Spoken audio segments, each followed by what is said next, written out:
to talk about section 1.8, simplifying algebraic expressions. Before we do that, I want to recall some things we've done in previous sections. One of them is we talked about terms. When we look at this algebraic expression, remember algebraic expression has letters and numbers, right? We can count up and figure out how many terms. So here, these are being multiplied and then added, and then here's a product being multiplied and then added to this constant. And so we'd say we have 1, 2, 3. We have 3 terms. Something else that you need to know about terms is what we call like terms. Okay? For addition and subtraction, you can only combine like terms. So what are like terms? Well, like terms have the same variables and they also have the same exponents on those variables. So when you're adding or subtracting, you can only combine if they have the same variable with the same exponents. And we call those like terms. So here would be an example. Here I have this expression, 2x squared y plus 3xy plus xy plus 4. And as I look here, this has an x, y, xy, xy, no x, okay? So these have the same variable, but this x has a square for the exponent, whereas these x's here have that imaginary 1 exponent. So this term is not like this term. They're not like each other. But these two terms right here, this one and this one, are like terms because they have the same variable and they also have the same exponents. This one has a 3 for a coefficient and this has an invisible 1 for a coefficient. But we're just looking at the variables and the exponents. Because these are like terms, then we can add them together. So I would bring this straight down. I have 2x squared y. Then I have 3xy plus 1xy. Well, 3 plus 1 gives me 4xy. And then I bring down my constant. And I now have simplified this algebraic expression by combining the like terms and doing the operation that was indicated. So let's look at some more and let's determine these as like terms. All right, so here we go. We have 5x squared y and 3x squared y. Are they like terms? Well, they both have x and y's.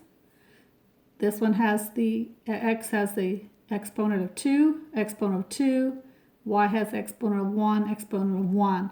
So I would say these are like terms. In this next example, I have 5xy and 3x squared y. Well, they both have xy, but this x is x to the first and this is x squared. So I would say they are not like terms.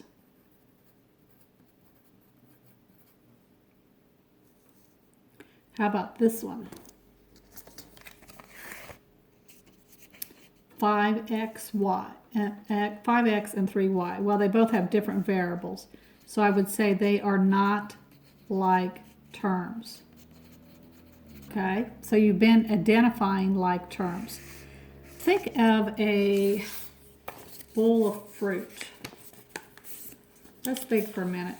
Why is this important? Okay, let's say we have a bowl of fruit. And in this bowl of fruit, we have 2 bananas, 3 apples, and I don't know, let's just say 1 pear in this bowl of fruit. If I was to ask you, how much fruit do we have? Well, you're talking about fruit, so we would add them all up. But what if I said, well, how many different kinds of fruit do you have? Or how many apples do you have? Or how many bananas do you have? So if I would say I'd have 3 apples, plus I have 2 bananas, right? And I have 1 pear. All right. I could not combine these because apples and bananas are different fruit. All right. So, the variable is also an unknown. If I wrote this as 3x plus 2y plus z, all right, you need to realize that this x represents some given value, just like this a represented apples. This y represents some other unique value, just like b represented bananas. So I couldn't combine the x's and the y's and say that I have 5x and y's, because I couldn't say I have 5 apples and bananas. I don't. I have 3 apples and 2 bananas. Okay, so it's real important that you understand like terms. And this is just kind of a simplified example of why they must be like terms before you can combine them. Excuse me.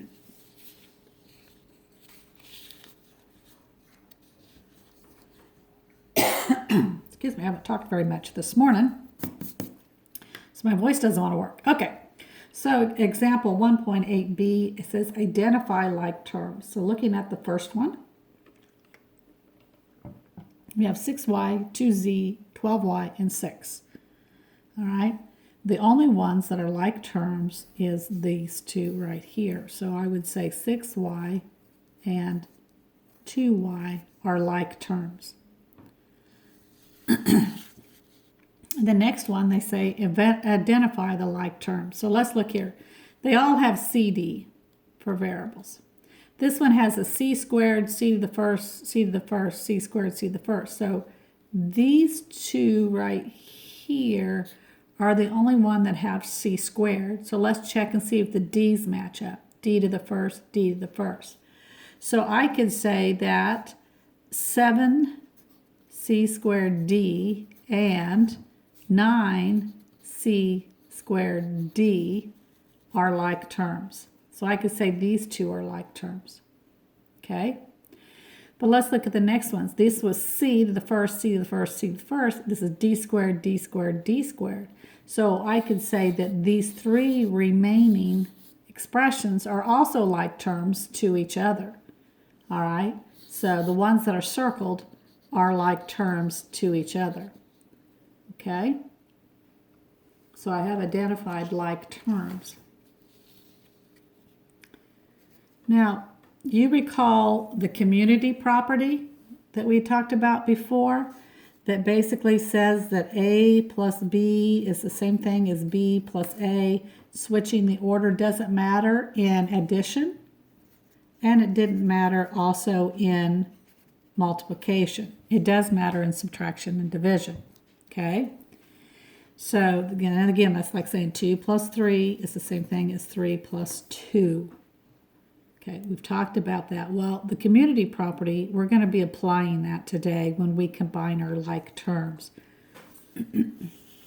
So here's an example of where we might apply it. We have 2x plus 3y plus 5x minus 5y. Remember, our order of operations, take care of grouping symbols first. There isn't any. Do any exponents. There isn't any, right? Please excuse my dear Sally. So there's no multiplication, division. So now we're going to look at adding and subtracting from left to right. As I move from left to right, 2x plus 3y, they are not like terms. I cannot combine them. 3y plus 5x are not like terms. I cannot combine them. And 5x minus y is not like terms. I can't combine them. But if I realize that I have this term being added to this term being added to this term, now this one's being subtracted. Remember that the community property only applies to addition and multiplication, right?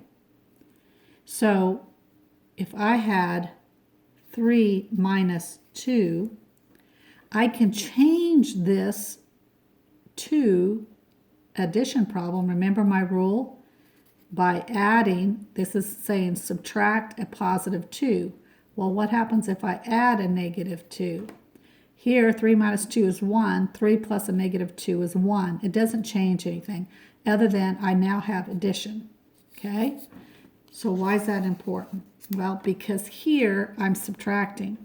but I can change it to add the opposite. So now I am adding a negative y. Everything across here is addition,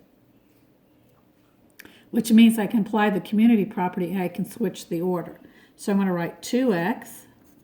I'm going to bring this plus 5x over, bring down my 3y, and bring down my plus negative y. Now I have changed the order by applying commutative property, and I can go ahead and simplify. 2x plus 5x is 7x. 3y minus 3y plus a negative y is the same thing as 2y. And I have now simplified my algebraic expression by using the commutative property and then combining like terms.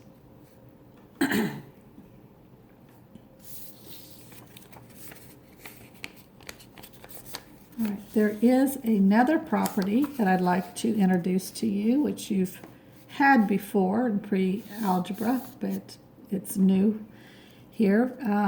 We haven't talked about it yet, and that is called the distributive property. Distributive property. That basically says that this a next to this parentheses is being multiplied to everything in the parentheses. So depending on what B is C is, I could add them and then multiply, right? And I'll show you an example of that if these were all numbers, but these are letters. So what you need to know is that I can take A times the B and get AB, and then A times this positive C and get AC. Or this C, maybe it's on the other side, I could take A times this C here and get AC, and then C times this B and get BC. All right, so this is called distributive because we are distributing this A, this multiple or this factor of A out to within everything, excuse me, that is in the parentheses. So let's look at some examples here. If I had given you 3 plus 2, 3 times the quantity 2 plus 5, well, if I did my order of operations, please excuse my Excel, remember I have to do what's inside the parentheses first. So 2 plus 5 is 7.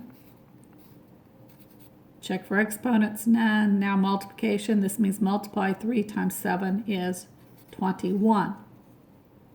Now this is a numeric expression. The numeric expression, because there's all numbers, using your order of operations would work. But let me show you the distributive property and see if we get the same answer. I'm going to write this problem again. 3 times 2, if I distribute that, is 6. 3 times 5 is 15. 6 plus 15 is 21. And as you can see, I got the same answer when I used distributive or when I went ahead and just followed through with the order of operations. Now, why is this distributive important? Well, here I have an algebraic expression. It has letters and numbers. This one was all numbers. This one has the letter x. So I cannot combine 2x plus 5 because it's not a like term. So I can't simplify any farther inside this parentheses, which means now I can go ahead and multiply, and I must multiply this 3 to everything in the parentheses. So I would take 3 times 2x and get 6x, and then I would take 3 times the positive 5 and get positive 15, and that's as simplified as I can get. So that's where that distributive property comes in.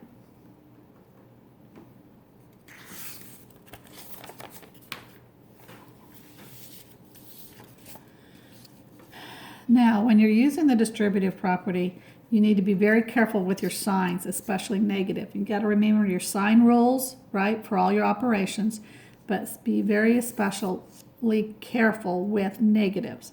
Here's why. So here I have a negative 2 times this quantity 4x minus 2. I cannot simplify inside the parentheses because these are not like terms, but I can do the distributive property. I can take this negative 2 times the 4x, and I get a negative times a positive. Remember, it's negative when you're multiplying. And then a negative 2 times a negative 2. Remember, negative times a negative is positive. So negative 2 times negative 2 is a positive 4. And I now have simplified my equation. What if you saw something like this? A negative right out here, and the quantity x plus 5. Again, you can't simplify inside. But remember that there's like an invisible 1 here. So this is like saying negative 1 times x plus 5. So think about that. So a negative 1 times x would give me a negative x, and a negative 1 times 5 would give me a negative 5. So you see I distributed that negative sign out. Negative times positive is negative, negative times positive is negative, okay? So pay very close attention to the signs.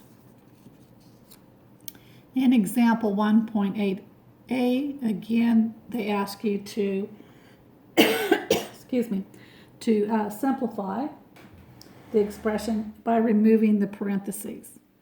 Okay, well, I'm going to look at these parentheses inside. I can't simplify anything. And this here, this positive, it's like there's an invisible 1 here. It's like saying a positive 1 times this. But a positive times a positive is positive, positive times positive is positive, right? So this positive sign isn't going to change anything like this negative changed the signs.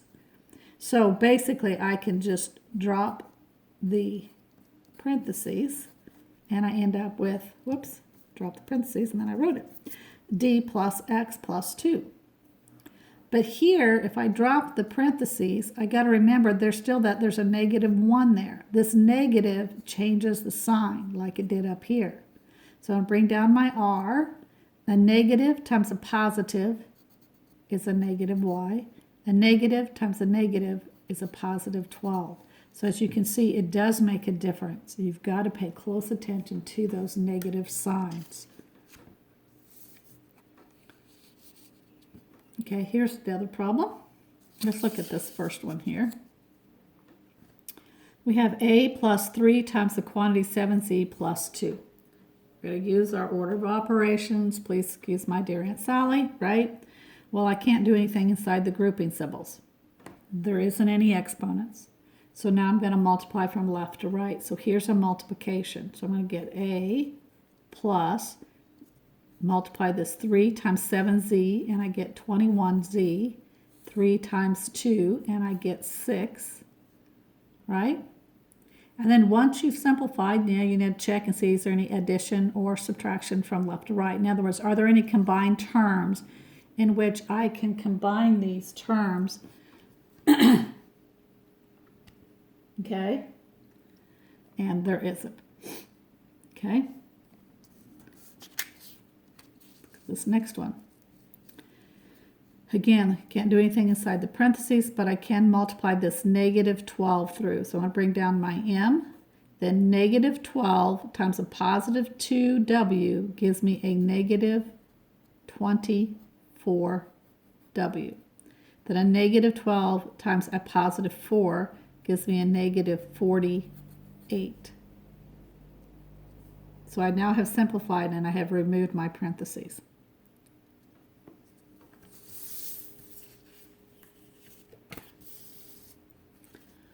All right, let's look at example 1.8c. It says combine like terms and then simplify.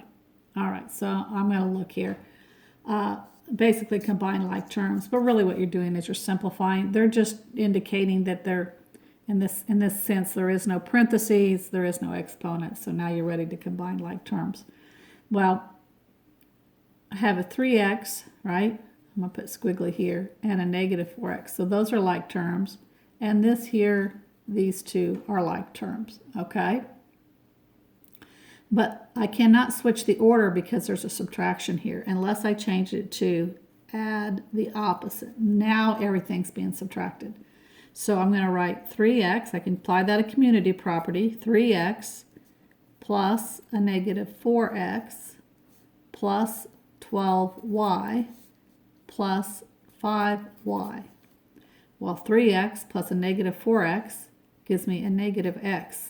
Remember, technically you subtract when they're opposites, right? And keep the sign, same sign of the larger number. plus 12y plus 5y. Well, technically here you add, keep the same sign, which is positive, so you're going to get 17y. And we now have simplified or combined those terms. The next example they give you is 4f squared minus 4f minus 15f plus 7cf squared.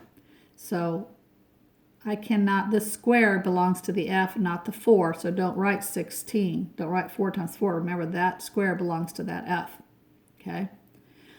So I'm looking here. Everything's addition or subtraction. I can change this by adding the opposite. Right? Now everything's addition.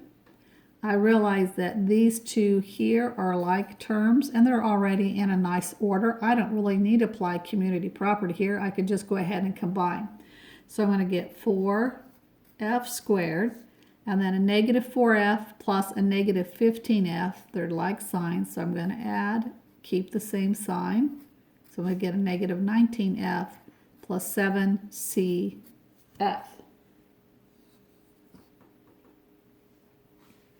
So in that regards, I have added them. All right. Now,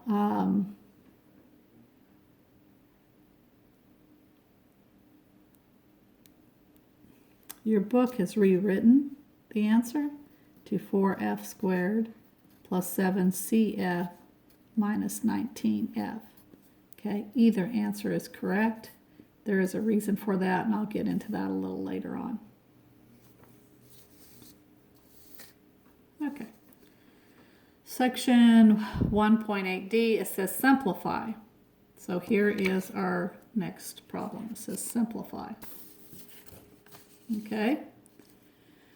So again, it's still the please excuse my dear Aunt Sally, right? I gotta look inside this grouping symbol. Can I combine anything here? No, I cannot. Right? There's no exponents. So now I need to take care of multiplication. Well, this number next to the parentheses means multiply. It means multiply times everything in here. So I've got to do that multiplication first. So 7 times 3 is 21. 7 times 2q is 14q. And 7 times a negative 5z is a negative 35z. Once I've done all my multiplication, I'm going to look for any addition or subtraction from left to right. Well, if I look here, 5q and 14q are like terms. I can combine them. Now, eventually, you're going to get to where you can look at this and just go ahead and write 19q. But for showing your work's sake, at this particular point, you're going to apply the commutative property. So I'm going to write 5q. And I'm going to move this 14q down here, bring down my 21. And this is, I have to make this addition, so we're going to add the opposite, bring down that 35z. Now that I've done that, 5q plus 14q is 19q plus 21 plus a negative 35z. Now, once you've simplified everything, there isn't any more like terms to combine. Right? I'll move this up just a little bit so that you can see. But I want to put this in appropriate order, which I had spoke about before. So here we have a q and a z. Q comes before z, so I'm going to write this 19q. Then I'm going to write the negative 35z, and then I'm going to put the 21. We usually always put the constants on the end, and as far as the letters go, q comes before z, so we're going to be putting the q, this term, before this term, okay? And now it'll make it different when we start talking about exponents and terms that have different, more than one variable with them. But for now, that's something that you need to know, and that's why they rewrote this equation. Answer right here. All right. The next problem that they gave you, or example problem they gave you, was this. It says r minus 3 times the quantity 2r minus 6 plus 5w. Now, if this had an r in it, you could take the 2r minus the 6r and get a negative 4r. You could simplify it, but there's not an r there. But you could. If you can simplify inside, you would, but we can't. But now we can multiply, though. So I'm going to bring this r down, right? And remember, this is negative 3, or you can think of this as plus negative 3 if you wanted to change the minus to add the opposite. So negative 3 times 2r gives me a negative 6r.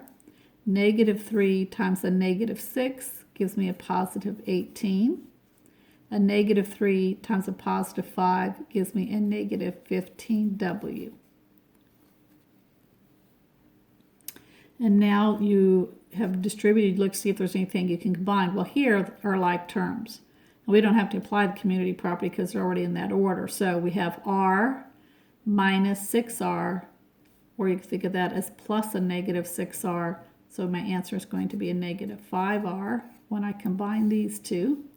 Bring down my plus 18, my minus 15w. And then I can rewrite everything in the proper order.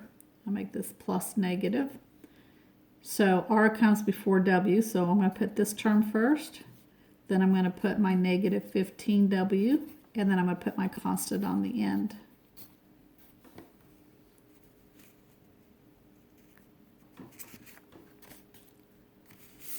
So this is a matter of showing your work and taking your time. All right. One more example that they give you, and that is the 1.8e. It says simplify.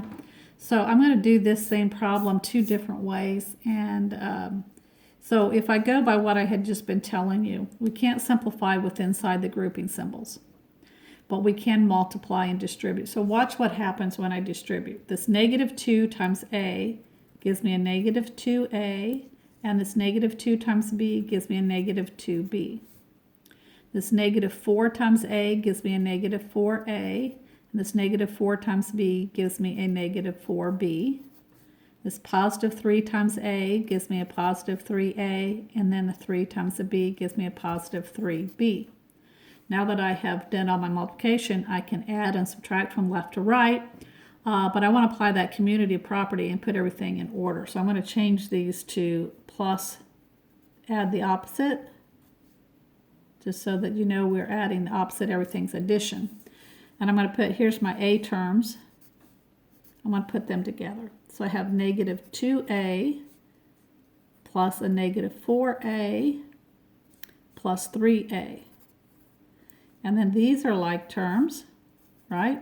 So I'm going to put them there, plus a negative 2b plus a negative 4b plus 3b.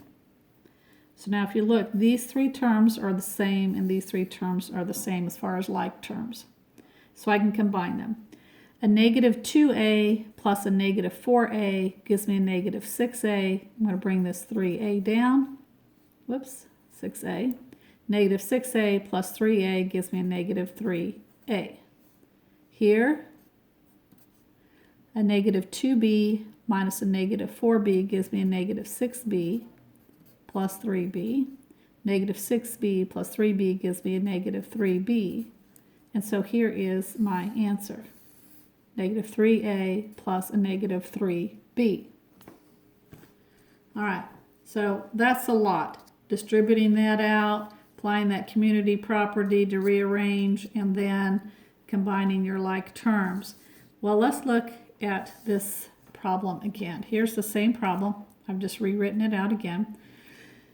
And I want you to realize something. Inside the parentheses, we have a plus b, a plus b, a plus b. So we have the exact same letters, the exact same operation. They are exactly the same. So what if I had given you a negative 2x minus 4x plus 3x? Notice negative 2x, negative 4x plus 3x. Well, you'd say, oh, well, these are all like terms, and you would have said a negative 2x and a negative 4x gives me a negative 6x. and a negative 6x plus 3x gives me a negative 3x, right? You would go ahead and work it that way. Well, just like these are exactly the same, x is representing the same value, they are like terms.